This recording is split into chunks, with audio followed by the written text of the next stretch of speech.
ಹುಟ್ಟಿದರೆ ಕನ್ನಡ ನಾಡಲು ಹುಟ್ಟಬೇಕು, ಮೆಚ್ಚಿದರೆ ಕನ್ನಡ ಮಣ್ಣ ಮೆಟ್ಟಬೇಕು.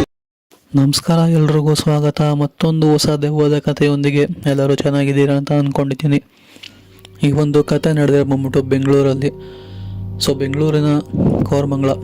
ಇಲ್ಲಿ ಆಗಿರುವಂತಹ ಒಂದು ಇನ್ಸಿಡೆಂಟು. ಈ ಒಂದು ಕಥೆನ ನಮಗೆ ತಿಳಿಸ್ಕೊಟ್ಟಿರೋ ಹೆಸರು ಬಂದ್ಬಿಟ್ಟು, ಇವರು ಮೂಲತಃ ಕ್ಯಾಬ್ ಡ್ರೈವರನ್ನೇ, ಕುಬೇರ ಅಂತ ಹೇಳಿ.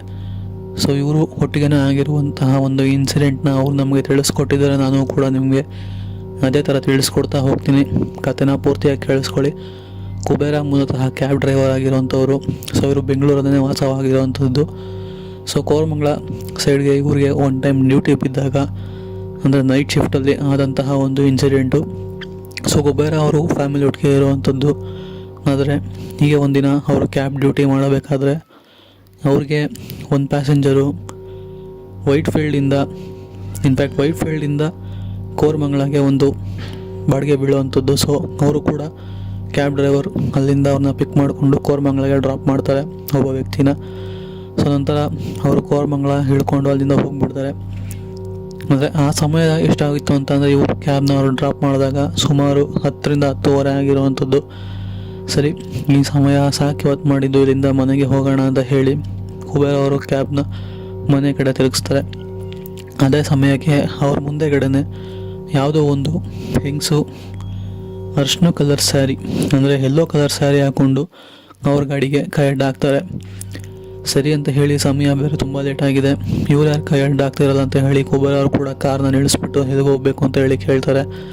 ಯಾಕೆಂದರೆ ಅವ್ರು ಹೋಗೋ ರೂಟ್ಗೇನಾದ್ರು ಆ ಒಂದು ಹೆಂಗ್ಸು ಹೋಗಬೇಕು ಅಂತಂದರೆ ಅಲ್ಲೇ ಡ್ರಾಪ್ ಮಾಡಿಬಿಟ್ಟು ಹೋಗೋಣ, ಇನ್ನೊಂದು ಬಾಡಿಗೆ ಸಿಕ್ತಂಗೆ ಆಗುತ್ತೆ ಅಂತ ಹೇಳಿ.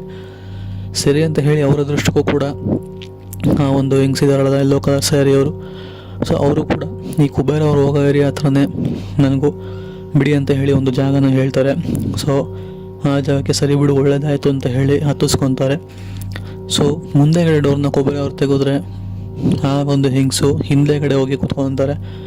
ಮುಂದೆಗಡೆ ಡೋರ್ ತೆಗೆದಿದ್ರು ಬಂದಿಲ್ವಲ್ಲ ಬಿಡು, ಮೋಸ್ಟ್ಲಿ ಅವ್ರಿಗೆ ಮುಜುಗರ ಆಗ್ಬೋದೇನೋ ಅಂತ ಹೇಳಿ ಹಿಂದೆಗಡೆ ಕುತ್ಕೊಳ್ಳಿ ಅಂತ ಹೇಳಿ ಕುಬೇರ ಅವ್ರು ತಂಪಾಡುತ್ತಾ ಕ್ಯಾಬ್ನ ಓಡಿಸ್ಕೊಂಡು ಹೋಗ್ತಾ ಇರ್ತಾರೆ. ಸ್ವಲ್ಪ ಸಮಯ ಕಳೀತಿದ್ದಂಗೆ ಹಿಂದೆಗಡೆ ಆ ಒಂದು ವೈಟ್ ಕಲರ್ ಸ್ಯಾರಿ ಹಾಕ್ಕೊಂಡಿರೋರು, ಯೆಲ್ಲೋ ಕಲರ್ ಸ್ಯಾರಿ ಹಾಕ್ಕೊಂಡಿರೋಂಥವ್ರು ಏನೂ ಕೂಡ ಮಾತಾಡ್ತಾನೆ ಇರೋದಿಲ್ಲ, ಶಬ್ದನೂ ಕೂಡ ಮಾಡ್ತಿರೋದಿಲ್ಲ. ಏನೋ ಒಂಥರ ಕಾರ್ ಖಾಲಿ ಇದೆಯೇನೋ, ಯಾರೂ ಇಲ್ವೇನೋ ಡ್ರೈವರ್ನ ಬಿಟ್ಟರೆ, ಆ ಥರ ಒಂದು ಫೀಲು ಕುಬೇರ ಅವ್ರಿಗೆ ಆಗ್ತಿರುತ್ತೆ. ಸರಿ ಬಿಡು, ಮಾತಾಡೋದಕ್ಕೇನೋ ಭಯ ಇರ್ಬೋದೇನೋ ಅಂತ ಹೇಳಿ ಕುಬೇರ ಅವ್ರು ಕೂಡ ಸುಮ್ಮನೆ ಕಾರ್ನ ಓಡಿಸ್ಕೊಂಡು ಸುಮ್ಮನೆ ಮುಂದೆಗಡೆ ಇರುವಂತಹ ಮಿರರ್ನ ಅಡ್ಜಸ್ಟ್ ಮಾಡಿ ಹಿಂದೆಗಡೆ ಸೀಟ್ನ ಆ ಒಂದು ಹಿಂಗ್ಸ್ನ ನೋಡ್ತಾರೆ. ಬಟ್ ಅವ್ರು ನೋಡಿದಾಗ ಅವ್ರಿಗಾದಂತಹ ಒಂದು ಗಾಬರಿ ಅಥವಾ ಭಯ, ಆ ಮೂಮೆಂಟ್ ಎಕ್ಸ್ಪ್ಲೇನ್ ಮಾಡೋದಕ್ಕೂ ಕೂಡ ಆಗಲ್ಲ. ಆ ಥರ ಒಂದು ಮೂಮೆಂಟ್ ಆಗಿರುವಂಥದ್ದು. ಒಂದು ಅರ್ಶಿನ ಕಲರ್ ಸ್ಯಾರಿ ಹಾಕ್ಕೊಂಡಿರುವಂಥ ಹೆಂಗ್ಸ್ಗೆ ಮುಖ ಅನ್ನೋದೇ ಇರಲಿಲ್ಲ, ಬರೀ ಕಟ್ಟಾಗಿತ್ತು. ಮುಖ ಅನ್ನೋದೇ ಅವ್ರಿಗೆ ಕಾಣಿಸಿಲ್ಲ ಕಾರಲ್ಲಿ ಕೂತ್ಕೊಂಡಾಗ. ಆ ಥರ ಒಂದು ಗಾಬರಿ ಬಿದ್ದು ಗಾಡಿನ ಸಡನ್ನಾಗಿ ಬ್ರೇಕ್ ಹಿಡಿದು ನಿಲ್ಲಿಸಿ ಆ ಗಾಡಿಯಿಂದ ಇಳಿದು ಓಡೋಗಿರುವಂಥದ್ದು. ಕುಬೇರ ಅವರು ಸ್ವಲ್ಪ ದೂರ ಓಡೋಗಿ ನಂತರ ಸುಮಾರು ಸಮಯ ಬಿಟ್ಕೊಂಡು ಬಂದು ಆ ಒಂದು ಕಾರ್ ನೋಡಿದಾಗ ಆ ಕಾರಲ್ಲಿ ಯಾರೂ ಕೂಡ ಇರೋದಿಲ್ಲ. ಇಲ್ಲಿ ಯಾವ ರೇಂಜಿಗೆ ಗಾಬರಿ ಬಿದ್ದಿರೋವಂಥದ್ದಂದರೆ, ಆ ಒಂದು ಹೆಂಗಸಿಗೆ ತಲೆನೇ ಇಲ್ಲ. ಆ ಥರ ಒಂದು ಗಾಬರಿ, ಆ ಥರ ಒಂದು ಇನ್ಸಿಡೆಂಟ್ನ ಫೇಸ್ ಮಾಡಿರುವಂಥದ್ದು ಕುಬೇರ ಅವರು. ಇದೇನು ಗ್ರಾಚಾರ ಗುರು, ಇಲ್ಲಿ ಈ ಒಂದು ಹೆಂಗಸಿಗೆ ತಲೆನೇ ಇಲ್ಲ, ಅಲ್ಲಿ ನೋಡಿದ್ರೆ ಎಲ್ಲ ಕೂಡ ನೀಟಾಗಿ ಒಂದು ಪ್ರಾಪರ್ ಹೆಂಗಸ್ರೆ ಆ ಥರ ಇರ್ತಾರಲ್ಲ ಆ ಥರ ಇದ್ಲು, ಇಲ್ಲಿ ನೋಡಿದ್ರೆ ತಲೆನೇ ಇಲ್ಲ, ಇವಳಿಗೆ ಯಾರು ಎಲ್ಲಿಂದ ಬಂದ್ಲು ಅಂತ ಹೇಳಿ. ನಂತರ ಇದು ಯಾವುದು ಆಕೃತಿನ ಯಾವುದು ಏನು ಗ್ರಾಚಾರ ಗೊತ್ತಿಲ್ಲ ಅಂತ ಹೇಳಿ ಅವರು ಕೂಡ ಕಾರ್ನ ಅಲ್ಲಿಂದ ತೊಗೊಂಡೋಗ್ಬಿಡ್ತಾರೆ. ನಂತರ ಕಾರ್ ತೊಗೊಂಡು ಮನೆ ಹತ್ರ ನಿಲ್ಲಿಸಿ ಅದ್ರ ಬಗ್ಗೆನೇ ಯೋಚನೆ ಮಾಡ್ತಾ ರೂಮ್ ಒಳಗಡೆ ಹೋಗಿ ಮಲ್ಕೊತಾರೆ. ಮನೆಯವರು ಊಟ ಮಾಡ್ಬಾ ಅಂತ ಕರೆದ್ರು ಕೂಡ ಅದಕ್ಕೆ ರೆಸ್ಪಾಂಡ್ ಅನ್ನೋದೇ ಮಾಡಿಲ್ಲ. ಬಿಕಾಸ್ ಗಾಬರಿ ಆಗಿರ್ತಾರೆ ಅವರು, ಅದನ್ನೇ ಯೋಚನೆ ಮಾಡ್ತಿರ್ತಾರೆ.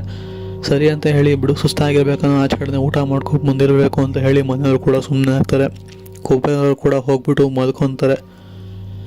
ಮಲ್ಕೊಂಡು ಹೀಗೆ ಒಂದು ಸ್ವಲ್ಪ ಉಳ್ಳಾಡ್ಬೇಕಾದ್ರೆ ಅವ್ರ ರೂಮ್ ಒಳಗಡೆನೇ ಮತ್ತೆ ಅದೇ ಅರ್ಶಿನ ಕಲರ್ ಸ್ಯಾರಿ ಹಾಕ್ಕೊಂಡಿದ್ದಂತಹ ಹೆಂಗಸು, ಅದೇ ಸೇಮ್ ತಲೆನೇ ಇಲ್ಲದೆ ಇರುವಂತಹ ಒಂದು ಹೆಂಗಸು ಅವ್ರ ರೂಮಲ್ಲೇ ಪ್ರತ್ಯಕ್ಷ ಆಗಿ ಅವರೇ ಕಾಣಿಸ್ಕೊತಾರೆ. ನಂತರ ಕುಬೇರ ಅವರು ಯಾವ ರೇಂಜಿಗೆ ಕೆಚ್ಚಿದ್ರು ಅಂತಂದರೆ, ಸುತ್ತಮುತ್ತ ಇರೋ ಮನೆಯವರು ಕೂಡ ಆ ಒಂದು ರೂಮ್ ಒಳಗಡೆ ಬರ್ತಾರೆ. ಅಂದರೆ ಅವ್ರ ಮನೆ ಒಳಗಡೆ ಬಂದು ಮನೆಯವ್ರ ಸಮೇತ ಯಾಕೆ ಏನಾಯಿತು ಅಂತೆಲ್ಲ ಕೇಳ್ತಾರೆ. ಆದರೆ ಅವೆಲ್ಲರೂ ಬರೋ ಅಷ್ಟೊತ್ತಿಗೆ ಅಲ್ಲಿ ಯಾವ ಆಕೃತಿನೂ ಇರಲಿಲ್ಲ, ಏನೂ ಇರಲಿಲ್ಲ. ಕುಬೇರ ಅವರು ಯಾಕೆ ಈ ಥರ ಬೆಚ್ಚಿಬಿದ್ರು, ಮೋಸ್ಟ್ಲಿ ಕೆಟ್ಟ ಕನ್ಸು ಕಂಡಿರ್ಬೇಕೇನೋ ಬಿಡು ಅಂತ ಹೇಳಿ ಸಮಾಧಾನ ಮಾಡ್ಕೊ ಮನೆಯವರು ಮನಗಿಸ್ಬಿಟ್ಟು ಮತ್ತೆ ವಾಪಸ್ ಅವರೆಲ್ಲರೂ ಹೋಗ್ತಾರೆ. ನಂತರ ಕುಬೇರ ಅವರು ಕೂಡ ಭಯದಲ್ಲೇ ಫುಲ್ಲು ಬೆವ್ತೋಗಿ ಮಲ್ಕೊಂಡು ಬೆಳಗ್ಗೆ ಎದ್ದು ಹಿಂಗಿದೆ ಸರಿ ಇಲ್ಲ ಅಂತ ಹೇಳಿ ಕಾರ್ ಸಮೇತ ಕಾರ್ನ ತೊಳೆದುಬಿಟ್ಟು ದೇವಸ್ಥಾನಕ್ಕೆ ಹೋಗಿ ಕಾರ್ಗೆ ಪೂಜೆ ಮಾಡಿಸಿ ಅವರು ಕೂಡ ತಾಯ್ತಾ ಕಟ್ಸ್ಕೊಂಡು ನಂತರ ಆ ಒಂದು ತೀರ್ಥನ ಎರಚಿಸ್ಕೊಂಡು ಅವ್ರ ಮೇಲೆ ಈಗ ಸ್ವಲ್ಪ ಚೆನ್ನಾಗಿರುವಂಥದ್ದು. ಅದಾದಮೇಲೆ ಅವ್ರಿಗೆ ಯಾವುದೇ ಥರ ಇನ್ಸಿಡೆಂಟ್ ಕೂಡ ಕೆಟ್ಟದಾಗಿರುವಂಥ ಇನ್ಸಿಡೆಂಟ್ಗಳು ಆಗಿಲ್ಲ ಅಂತ ಹೇಳಿ ತಿಳಿಸ್ಕೊಟ್ಟಿರುವಂಥದ್ದು.